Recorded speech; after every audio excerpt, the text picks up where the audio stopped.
Hello, screenwriters, and welcome to Writing for Screens. Ask me almost anything. My name is Glenn Gers. Most days of the week at 3 p.m. Pacific Standard Time, I will be here working on my step-by-step screenwriting program in which I show you how I write a script, a TV drama pilot from rough draft, rough idea to outline to draft. But today I am doing my mostly weekly Ask Me Anything. I am happy to answer any questions that we have here live. But if you are watching this not live, I also take questions from people who are writing to me either in the comments of this or any video. You just type a question in there. It comes to me directly. I will either answer you directly or try and save it up and put it on here. Or you can go to writingforscreens.com and click on the Contact Me button, which is just all over the place. And that will open up a little window that can send me an email. I will then try to answer any question I can, either in the email or, once again, I save them up and I answer them here if I think that they're good for the big, wider audience's topic. So that's what we're doing here today. And hello, Double Knot. Hello, this is Kitschy. Good to see you all here. Today's questions will begin with what is a B story and how do you write them?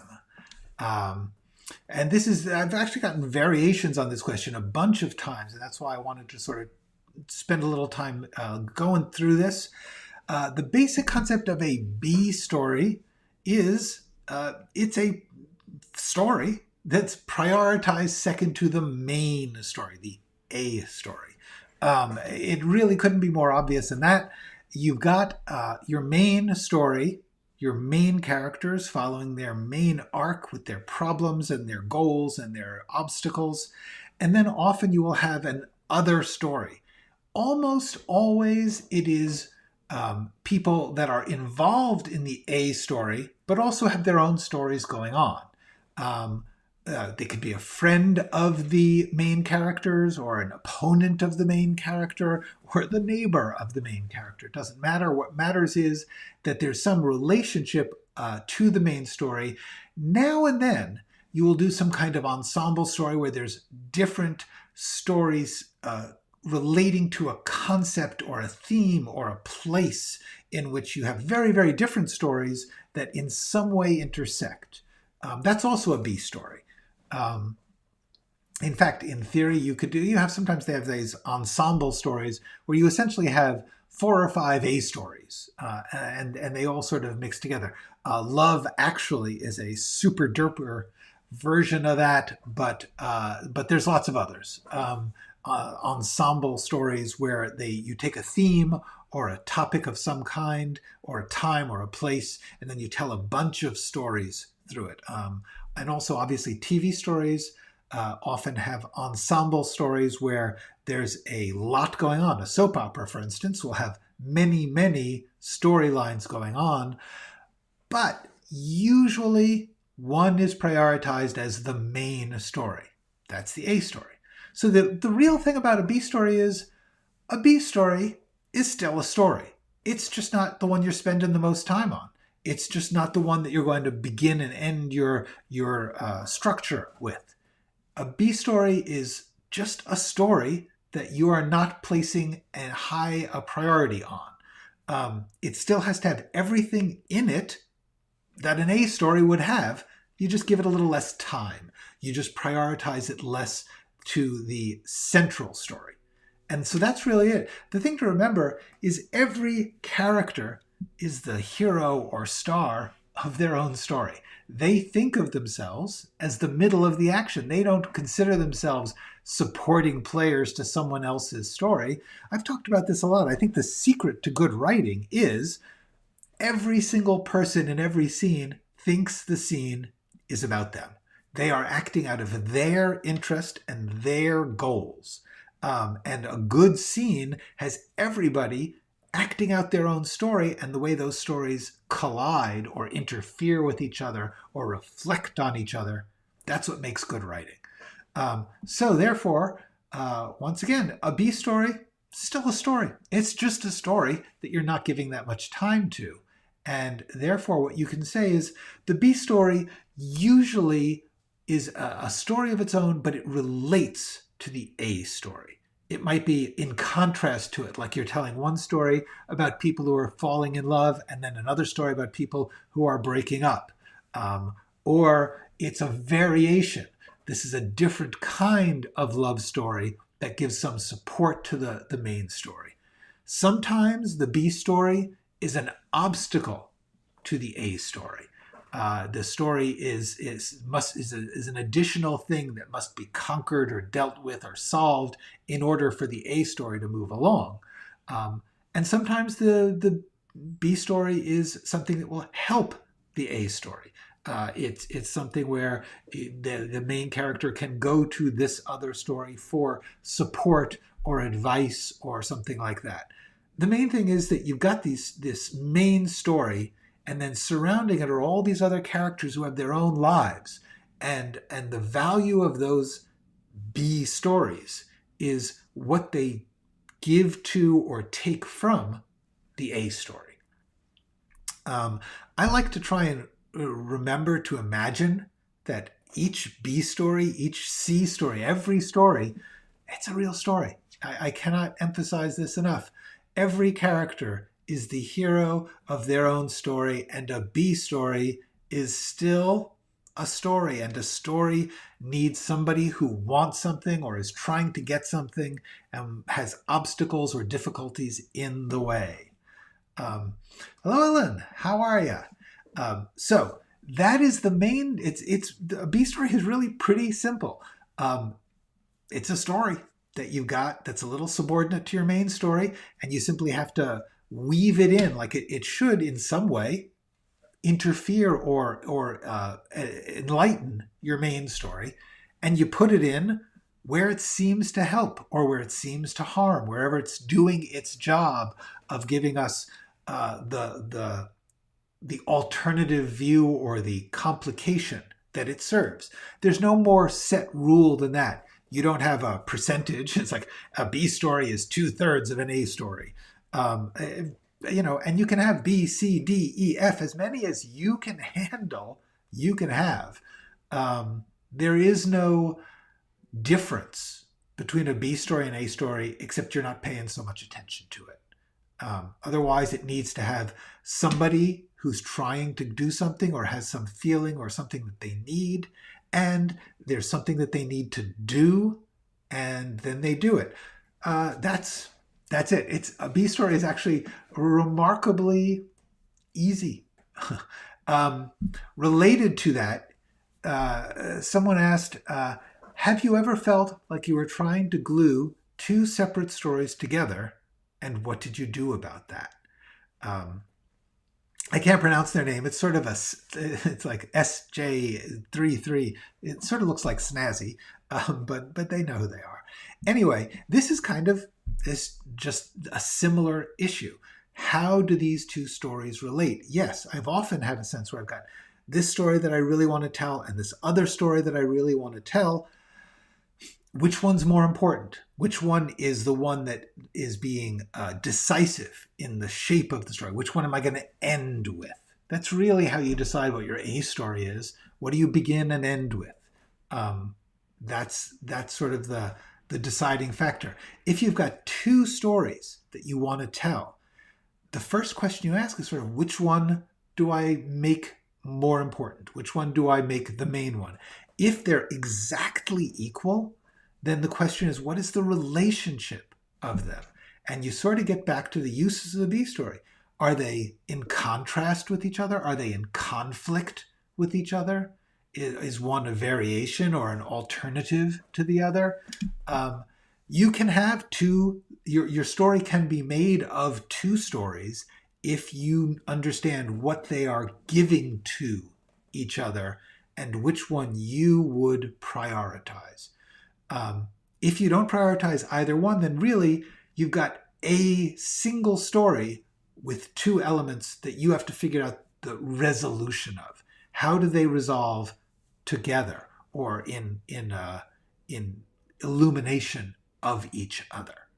But there's no reason why you can't have more than one story in your script. You certainly should. The question I think is here is if you feel like they're trying to glue separate stories together, stories that aren't related. I guess the easiest question then is, why did you think they were? Because if whatever that is, that means they are. Whatever relationship they have. And it could be that, like, you know, your story is one's a romantic comedy and one's a violent murder story. And the question is, how do they come together? That would be a cool thing to try and resolve. What is the relationship between those two things? Life has that. Life has dark and life. Light has all sorts of complexities. So there's no reason that you can't stitch together two seemingly separate stories. What the audience is going to ask you is, why?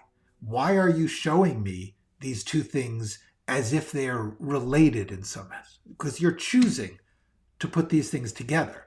And so we want to know, why did you put those together? Why did you tell me that this is related to that? And only you can answer that.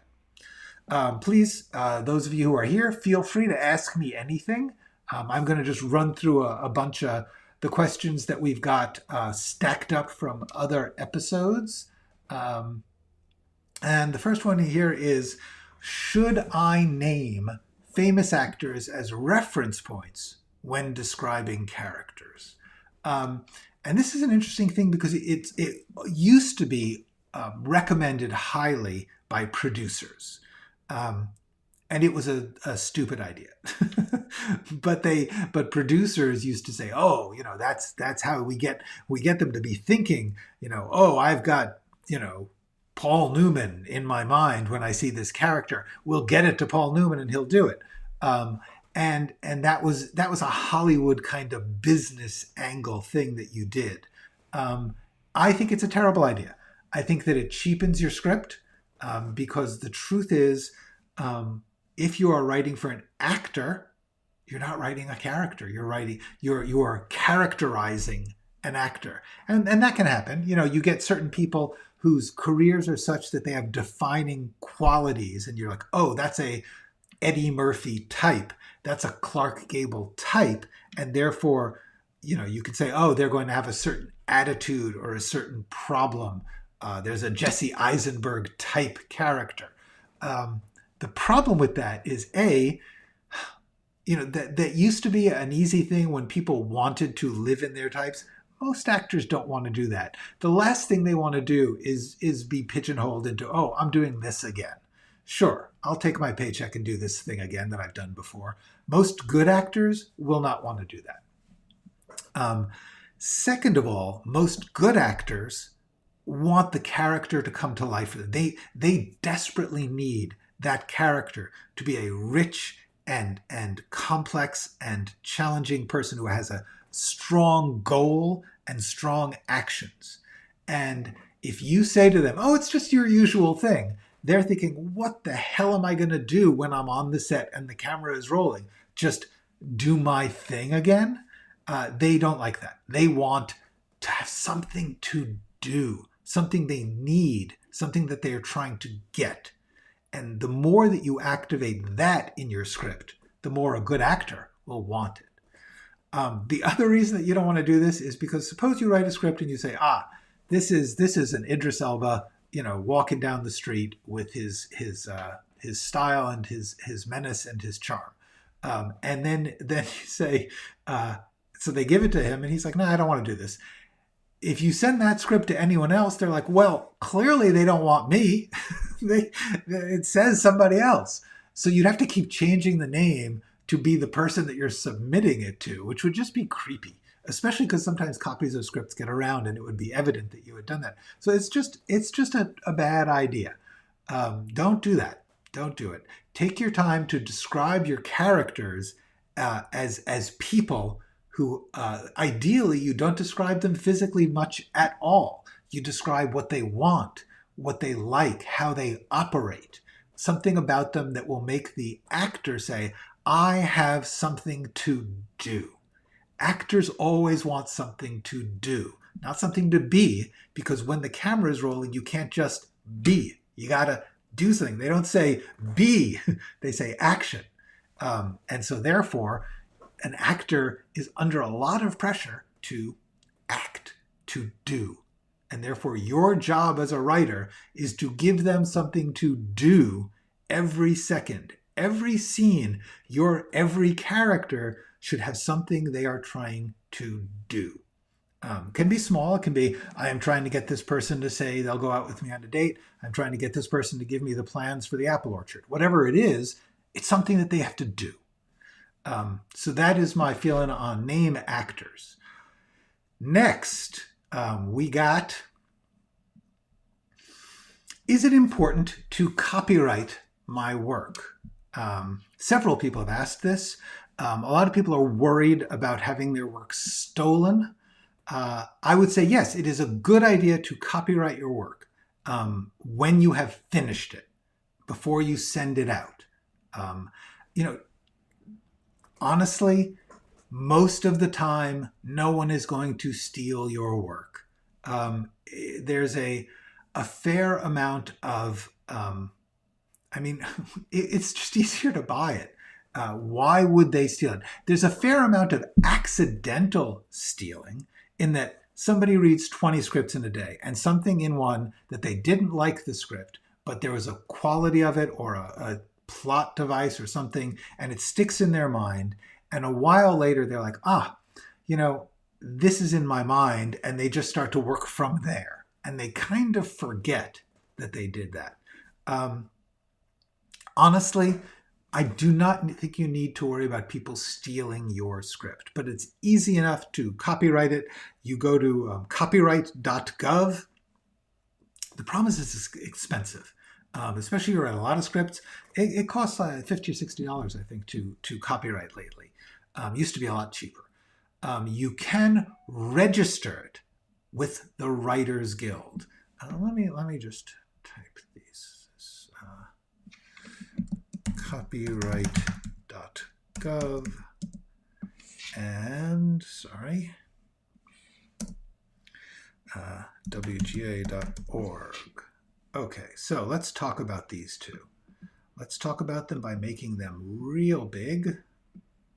Boop, boop, boop. There we go. Okay, so copyright.gov, I believe, is where you go. Let's just see if I'm right. Hang on. While we are doing this, I am going to just check copyright.gov. What happens if I type that into my... Yes, okay, it's cool. I'm right. Copyright.gov. That's where you copyright, and you can do it online. And WGA is the Writers Guild of America. There's the union for all Hollywood scriptwriters, all American industry scriptwriters. And they have what's called a registry, a registration of scripts, which means for a much lesser amount of money, you can record that your script at a certain date, you owned it and you put it in their files and said, hey, I wrote this. So that if anyone later says, hey, I wrote this, you could say, look, on April 3rd of last year, I registered it. It's mine, seriously. The Writers Guild copyright, the Writers Guild registration does not last as long, I believe. But it doesn't matter because honestly, it's legal proof. And if you honestly got into a thing where somebody stole your script and did something that was valuable with it, you would be able to prove that you sent it to them by even an expired registration. So anyway, this is where you go to do it. Should you do it? Yeah, absolutely. When you've finished your work. You don't have to do it when you've got an idea. You can't copyright an idea. You have to can only copyright the written expression of an idea. Like if you think of a story, the written version of the story is yours. If somebody else thinks of the same story and writes a different version, in theory, if they never saw yours and they just happen to coincidentally write the same story but a different way, you could both copyright it. Anyway, so that's copyright. The answer is yes, but don't get crazy about it. Don't be terrified to show your stuff. You are a writer. The main thing you want to do is have people read what you write. make a copy, send it to the Writers Guild, pay the $10, $15, $20 to have it registered, and then go about your business. You do not have to put the copyright or registration number on the title page. You can if you want, but it's not important. Anyway, this is a great question, Liv. Do you have to be a WGA member to register a script? No! Anyone can register a script with the Writers Guild. The advantage to being a member is it costs less. like I think they charge you at half price. But anyone can register a script at the Writers Guild. It's quite easy, and won't take you. It takes 10 minutes. Okay, so I'm writing a pilot for my series, and I fear it's going to be boring and dull because the whole place takes one day. I fear that there's not enough action. I do have some good scenes and dialogues. There is dramatic action, but I don't know. Should I mix it with the ideas for episode 2 to make it more multi-day? Yes, this makes perfect sense, and no, I wouldn't worry about that. Okay, here's the deal. Just to repeat for everybody, the pilot of 99 Precinct's story takes place in one day. That's great. Why not? Lots of good stories take place in a compressed amount of time. That does not make anything boring or dull. It usually makes it more exciting. But if nothing else, it gives it a shape. We understand the shape of the story. We understand the beginning, middle, and end, even just in this terms of, it begins in the morning and it ends in the evening, or it happens overnight. Cool. That's a great idea. There's just no downside to that. there's nothing dull about that. If it's got dramatic action, if you've got characters, if things are happening, then you're good to go. You do not have to worry. And mix it with episode 2 to make it more multi-day. No, you wouldn't do it for that reason. This is interesting because over the years, there are different fads on how a series, a pilot, is shaped. And for a while there, they were actually saying spread it out more, go slowly, reveal things over 3 or 4 episodes, so that essentially the beginning of the story of a series took 4 episodes to really get going. Other people are like, no, you got to get everything in the pilot so you get everyone hooked in and then they stay. There isn't a right or wrong to that. A lot of it will depend on the people who are producing it and what they want out of this, what type of show they want to do. So you just have to do the type of show you think is good and then see if they get it. If they don't get it, if somebody really likes it and they're like, damn, this is great, but I wish there was more of episode 2 in episode 1, they'll just tell you to do that. They'll just say, hey, we really like this, but we want you to combine pilot and episode 2 into one, jam them together, cut them down, and make it go faster. That's fine. Either ideally they'll pay you to do that.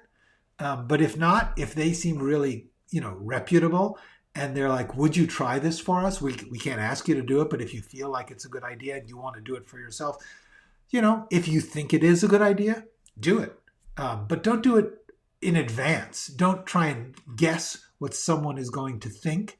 Do what you think is good. Make your pilot or your script your favorite version of whatever it is. And then if somebody doesn't like it, first of all, they might just not like it. Oh, well. If they don't like it, but they have a specific thing they don't like, they'll usually say, can you fix this? And there you go. Okay. Bruce Joel Rubin, who is a terrific writer, claims an exec. Yes. This does happen. I would not. First of all, you know what? If you're Bruce Joel Rubin and somebody did that, and you can prove that you had that meeting and told that pitch, you could sue them. The truth is, very, very rarely is an idea so unique that you could say you took that from me. Usually they change things and stuff, and by the time they're done, it's like, yeah, there were 2 volcano movies, there were 2 asteroid movies. It happens. Now and then there will be a lawsuit about a notorious story theft, 99 times out of 100, those don't hold up, because the truth is it's very hard to prove that someone didn't think of it themselves. You have to prove that you submitted it to them, that they read it or heard it or saw it in some way, and that they didn't have that idea going before. I've actually gone into meeting centers where I've started something and they go, no, don't tell me that. I'm already working on something like that. I don't want to hear about it. Okay. Hi, Matt. Yes, a B story. That's a good point. A B story's other name, aka subplot. Okay. Yeah. 99. Go. Do not worry. That your plan is sound. You should just write your one day, one night story as the pilot. That sounds terrific. Actually, there's some series where it's like each episode is a set of time. 24, of course, famously was an hour. Anyway, yes, that's all doable. Don't feel afraid. Now we're going to take on another big topic. What can contests do for you, and which ones are the best? Maria Espino asked this. First of all, which ones are the best? I don't know. I am not submitting to contests. I cannot tell you. I know that there are some that are reputable. The Nickel Fellowship is famously a big deal. I honestly don't know. So I would say scout around, see what, don't go by their publicity, go by what other people say about them, I guess is the best way to do it. But my main question would be, what are you planning to get from the contest? Because what the contest will give to you depends on what you want to, what you're looking for. And then I would say, figure out what you want to get from it, and then figure out how likely that is to happen, and how you will feel about it if you don't get what you want. And that's just sort of my life approach, is sort of like figure out what the worst possible thing could happen is, figure out how you'll deal with it, and then charge ahead. So for me, the question is, what is it that you think you're going to get out of a contest? And these are some things that people think they're going to get. They're going to get feedback. Very often, you're supposed to get feedback. You get some kind of written report, or votes, or comments. If you win a contest, you get credit for your resume. You get to say, hey, I was a finalist in this contest, I won this contest, and that's certainly a thing. And then a lot of the contests are essentially offering exposure. They're saying, we are going to introduce you to contacts, or these people from these companies read our scripts, or whatever it is. So therefore, those are all different, very different goals. If you want feedback, I want to talk about that later, but let's talk about the other things. The resume credits. Yes, if you win, that's a credit. Is the credit worth anything? These contests all cost money to apply to. So you've got to figure out the value of the thing you're trying to get from it in a personal sense and in a monetary sense. Yes, it is certainly, first of all, it's just cool to win. It's cool to win a prize. It's cool to be a finalist for a prize. It's an honor just to be nominated. And I can say that as somebody who's been nominated for stuff and not won it. Yeah, that's great. But it's a contest. In any contest, you have a chance of winning, you have a chance of losing. Depending on how big the contest is, you have a better or worse chance. And so, I would say it's cool. Frankly, in that case, apply to smaller contests. The smaller the contest, the more likely you'll be a finalist. But then again, of course, people say, well, that's not an important contest. Oh, well, I think maybe it's, what do you want to get out of it? This, the contacts thing is where I would get very wary. From what I understand, most of the time, the people that they send to pitch fests and script contests, they're not sending the decision makers at an agency or a publishing house or a company. They're sending the frankly, least important people. Most of them don't want to do this. Most of the people who are in the business, they don't want to be going to what's called the slush pile. The slush pile in a publishing house is unsolicited manuscripts. In other words, every publishing house gets their submissions from agents who have read and chosen and thought about who to submit to. Then they get a bunch of people who are like, hey, I wrote a book, you want to see it? Here it is.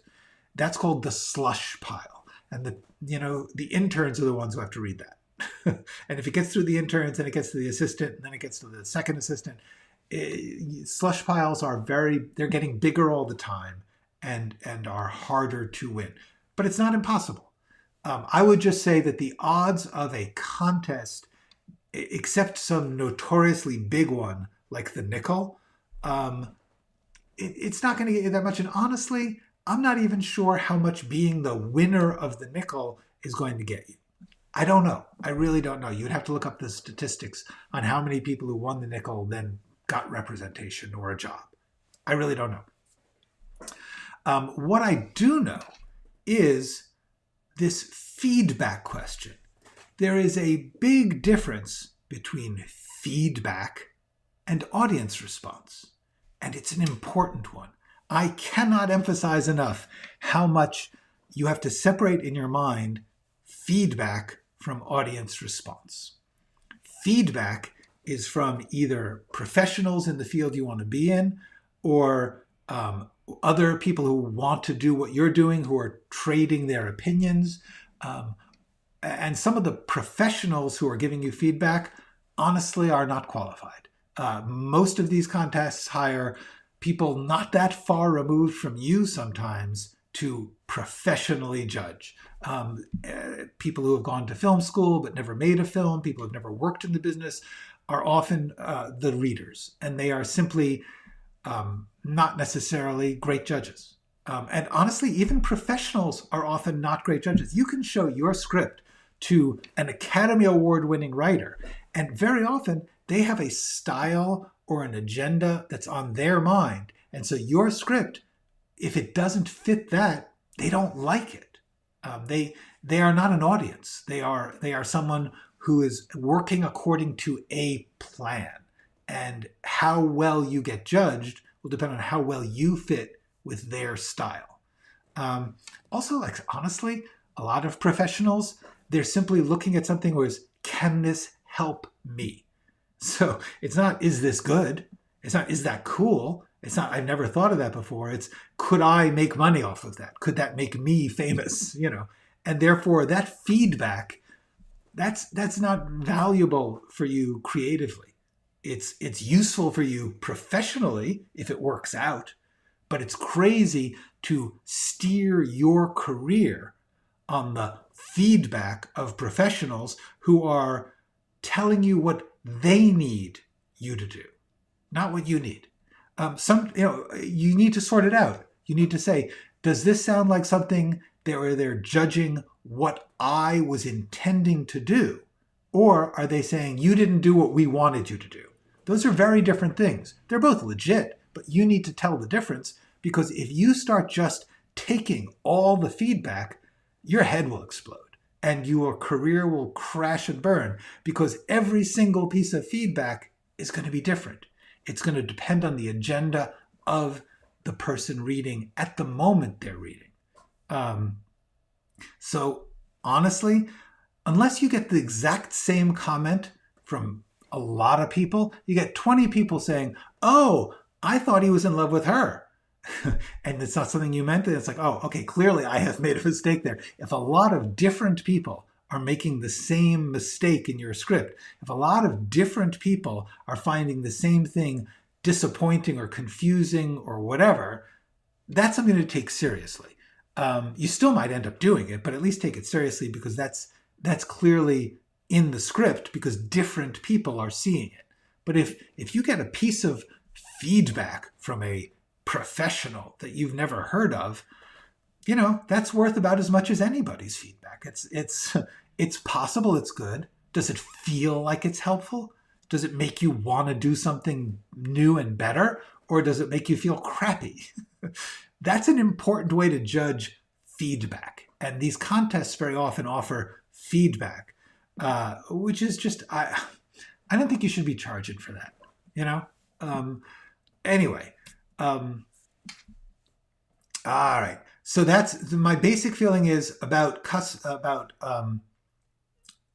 contests is figure out what it is you are trying to get. What do you want to get out of the contest? And what is the likelihood? Like if you apply to, I guess, the nickel, I'm sure that there's 10,000 scripts. So your odds are very poor. If you go to the, Wild West alligator themed film festival, and there's only 30 scripts, you got a good chance of getting a prize, and that can be pretty cool. And you should not discount being a big fish in a small pond. Read Malcolm Gladwell on that in, I believe it's Outliers. Anyway, big fish in small pond, David and Goliath, I think also. Not a bad idea. Have some fun. The main thing I would say about contests is I personally, in my humble opinion, would prioritize events over contests. Things where you can go to them and meet other people who are doing what you are doing or interested in what you are doing. There's film festivals that have script competitions. There's film script writing conferences like the Austin conference, which is happening shortly. I think there's one in Chicago. Anyway, I would say the value, although the expense is greater and the difficulty is greater, the value of a festival where you're meeting other people who are into what you're into, that's probably the best thing. You're going to get the best feedback there. You're going to get an audience response. That's worth more to me than a contest. The career value of contests, I have heard a lot of iffy things on that. I think that most of them probably don't get you that much. There's just too many people and too many contests, and I'm not sure that contests are real. They're not a way to ensure your breakthrough. They're a way to get your work out there and get a sense of things. I don't know. I don't have that experience, and I haven't done any research. My guess is if you're doing something where you're submitting something blindly to a person that you will never meet, and you're going to get back a page or two of criticism, I don't know that I see the value of that unless it's pretty cheap. I do see the value of going to a film festival, of submitting your work to a conference or a festival, to a conference there, a competition there. If you can be involved in it, if you can experience it, it's just worth something then. That's me. There is one contest which I do have to point out because I'm going away this weekend to work on it. The Cinestory Foundation. Cinestory is a contest where what you win is the opportunity to get mentored by writers and agents and producers. They have these retreats where we all come together and give. I'm going to, for instance, read 3 writers' scripts and spend an hour and a half talking to them about them. And then there's also open classes and stuff like that. So anyway, Cinestory, I personally think is worth it. It's not, it's not free to apply, and it's not. I don't think they pay for everyone to go to this retreat. But if you can work it out, to me, it's a good experience. I know that they're legit. They legitimately are there. We, as mentors, I can tell you, not getting paid. I'm just going to help people learn and celebrate this art. Cinestory, for what it's worth. Okay, so let's take a look at some of the comments we got here. Yes, Cleo from 5 to 7, indeed, takes place from 5 to 7. Okay, Cameron. I'm writing out of Northern Ireland and eventually aim to move to the States. Do you think the opportunities are better stateside? This is a tricky question. There are certainly more opportunities, but there are also more people trying to get the opportunities. So that's a tricky one because you are both going to where the work is, but you are also going to where everyone else is trying to get that work. So yes, the opportunities are better, but the competition is tougher. The other problem with coming to LA or New York, but primarily LA is where the work is. It's hard to live here. It's very expensive. It's crazy expensive. And it's not, I don't know that much about Ireland, but from what I understand, it's a much more community oriented, conversational place. LA is a spread out, sprawling suburb collection of cities, and it's very hard to meet people, and it can be disheartening and difficult to be here. It can be fun, and if you're ready, but I would say if you are coming to the States to try and break into the business, be financially and emotionally prepared to spend a few years not making it. That's the odds. The odds are, I mean, for me personally, it was 12 years after I got out of college. I was in New York City. I was trying to make it. I was writing scripts. 12 years. Luckily, I had very cheap rent, and I had supportive parents who helped out when I failed to make the rent. And I worked as an office temp for most of that time, and I worked for some movie companies as a script reader and stuff. So you never know, but that was 12 years. 2, 3 years, figuring you're going to have to do some kind of day job and that you are going to be learning how it works once you get here. And then you're going to be just gambling. That's what it is. Any kind of career in the arts is a gamble. It's a risk. It's a let's try this. I'm going to put down my money on number 12. I'm going to put it on number 4 this time. I'm going to write this script. I'm going to write that script. I'm going to see if anyone likes it.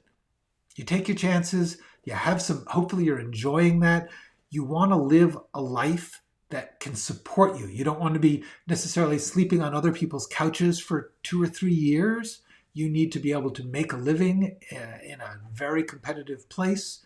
It can be hard. So I would just say be prepared if you are going to come here.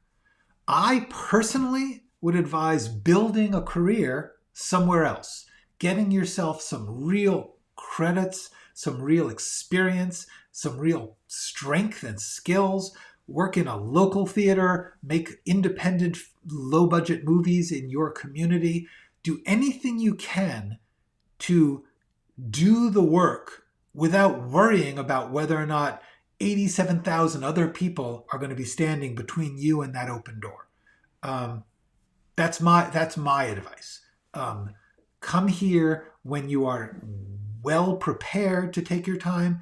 But honestly, it's hard to work here. For instance, if you want to make low-budget films here, yes, lots of great actors, lots of people to work with, DPs, all sorts of people. But it's more expensive. It's more difficult. It's harder to find people who are going to work easily with you. If you work in, if you go to some small city in the middle of your country, they'll let you shoot in a restaurant for free after hours. Nobody will do that in LA. So just a thought, Cameron, I hope that helps. My answer would be financially and emotionally prepared, and ideally have done a bunch of work. Be really confident of your skills and have some work to show before you come here. I don't know. Like I said, I'm not sure about contests. I think there's a lot to be gained from some of them. It depends on what they are giving back to you. And if that's, like I said, if it's a page of notes, if it's the opportunity to go and say, hey, I'm in this contest, what are you here? That's really fun. Hello, Roddy. Okay, coverage. I have coverage of The Matrix written for Joel Silver where they reject the script. They couldn't see the vision. Yes, exactly. Coverage is such a story. Coverage means a reader's report on a script. And famously, people get it wrong. That's true. A lot of people doing coverage are not that great. It is hard if you are not both creatively skilled and business skilled to be able to do producing, which is really, coverage is a producing job. And producing is a really interesting and difficult job if done well, because you have to recognize talent and you have to recognize possibilities. and yet you may not be able to do that yourself. Not many people can do that. It's a cool thing. Yay! I love when it really helps. Children who chain themselves to the orphanage where they live as a sign of protest. Cool. That sounds great. This sounds, do it. Do it. Is learning to produce your own content a good road to go? If you have in any way the inclination to do that, yes. If you are shy and retiring and you just want to write, then the good way to go is to find other people at your level who are trying to learn that and share with them and sort of build a community and say, hey, you want to make this cheap, this cheap little movie that won't be very good, but we'll all get a lot of experience and we'll be able to go to a film festival? Do that. You'll find a producer and directors and actors, and they all want to do that, and they want a script. You don't have to do all those jobs. If you want to do all those jobs, cool, do it. But you don't have to. What you have to do is be willing to collaborate, and that's because if you're a script writer, you're always going to have to collaborate. Which brings me to one of my biggest ones often. Remember, it doesn't have to be a script. If you have an idea for a story, if you want to think about some way that you want to reach an audience, scripts are the absolute worst way to do it. Scripts don't get to audiences. Script just gets to script readers or producers or actors. Write it not as a story. Write it as a, just because you don't get intimidated by writing to read. It can be written almost like a script. Just take the damn names off and put the dialogue to the side and let it flow, but it opens up all the creative possibilities. And I urge you to think of that. If you are into DIY, if you are into ultra low budget and you want to produce your own content, so to speak, either learn how to do that yourself, or even easier in some ways, reach out to, if there isn't a film community in your community, try and start one. Start a club or a bulletin board or a production cafe or something. I don't know. I just know that the world is full of people who want to work on these things and they need scripts. And you write scripts. That's your job. Okay, BBC Writers Room. Cool. That sounds good too. So listen, I am going to conclude by saying this is great. I really enjoyed talking about all this stuff. I am going to be taking, for those of you who are live and like to come in live, just a reminder that next week I will only be on Wednesday and Thursday. I will be getting back to the script, trying to get into that. And then after that, I'll be back to pretty much full time. Thanks. This is fun. Don't hesitate to send me questions through writingforscreens.com or the comments here. Cool, y'all. Thanks.